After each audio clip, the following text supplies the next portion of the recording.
اعوذ باللہ من الشیطان الرجیم بسم اللہ الرحمن الرحیم سورۃ البقرہ آیت نمبر 43 وَأَقِيمُوا الصَّلَاةَ وَآتُوا الزَّكَاةَ وَارْكَعُوا مَعَ الرَّاكِعِينَ۔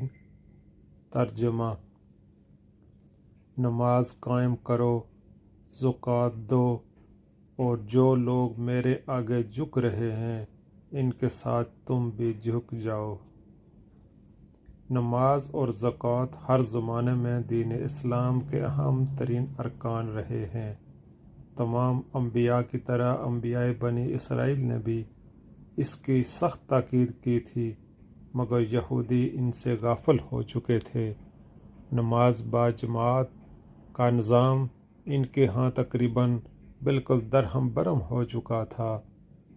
قوم کے اکثریت انفرادی نماز کی بھی تارک ہو چکی تھی، اور زکوٰۃ دینے کے بجائے یہ لوگ سود کھانے لگے تھے۔